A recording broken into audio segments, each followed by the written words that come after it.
Zambia. It's a country probably not on the radar of most investors. But like the mighty Zambezi River it's named after, Zambia's economy has been growing slowly and steadily, recording a GDP growth rate of over 5% per annum. Now the country is on a brink of change. A new transitional leader, Rupiah Banda, begins his term facing a global economic slowdown, a drop in commodity prices, and rising food and fuel prices. But many say Zambia has faced a lot worse, from record interest and inflation rates to high poverty levels. And now is the time to decide on the future of Zambia's thriving economy. And luckily, it's in a good position to do so due to some sound macroeconomic policies and a record boom in copper prices. Most fundamental reason, I believe, has been the openness. Most of this growth, of course, has been spurred by the copper boom. Now, copper has always been the underground, but for people to work it, to dig it out, it required a government that is open, a government that can be trusted by outside people. We are seeing, a lot more development, in the country. I think before we only had one mine a few years ago. Now we have about, 6, 7 mines, and we are seeing a lot of, private owners. A lot of investment is really coming into the country.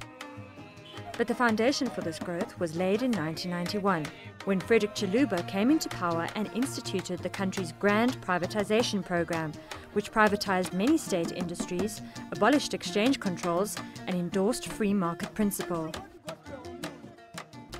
Historically, there was an issue with the way things were during the days of the command economy, during what we call the Second Republic, the days of Kaunda.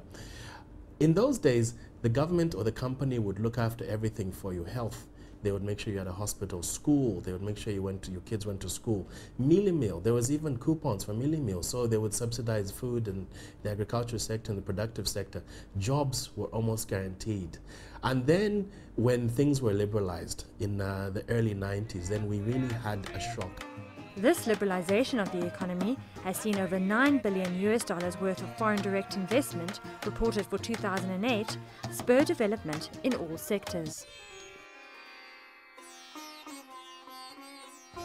Under the leadership of former President Levin Mwanawasa, the country opened up its doors to international investors and in particular turned away from the West to attract investment from India and China. The difference between, shall we say, Chinese investment and other investment is that it comes with what I would call grants. So they give you money without strings attached. But at the same time, they obviously want to increase on trade.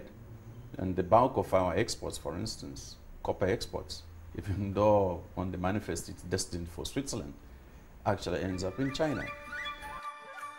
It's China's growing economy that has set off the world's GDP. And this has been the driving force behind the copper boom in Zambia. The Chinese dragon needs copper for its industrial expansion, and that's why much of China's investment in Zambia has been focused on copper processing. Virtually the raw material of copper is processed in Zambia, completely up to 99%. What we export is basically the final product of copper.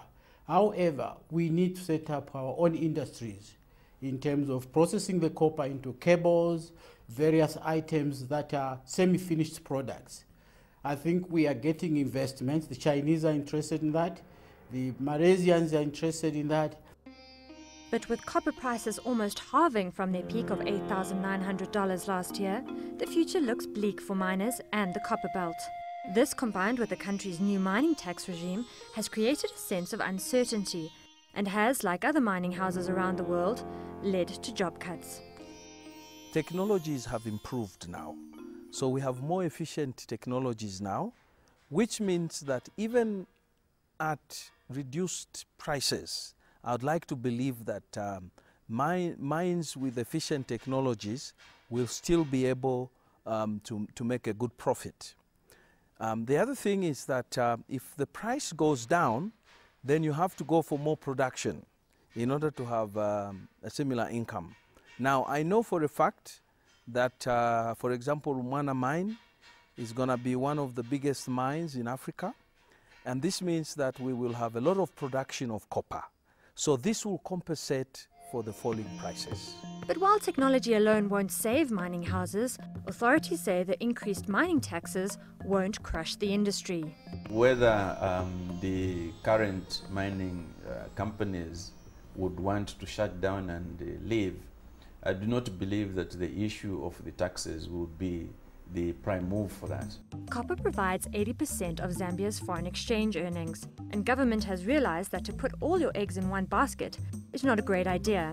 So like its neighbor Botswana, Zambia is focusing on diversifying its economy through sectors like financial services, construction, agriculture and tourism. Zambia did realize that they cannot continue to have a mono economy that's just based on copper mining. Having said that, agriculture does offer major opportunities for diversification. But again, people must have access to credit. Again, there must be roads that penetrate the rural areas so that people can actually be attracted to go and invest in the rural areas. Tourism is another option, and this has been growing in the last 5-6 years. It does offer opportunities. And again, some areas can't be reached because of infrastructure. So it does appear to me that infrastructure is at the center of diversifying this economy.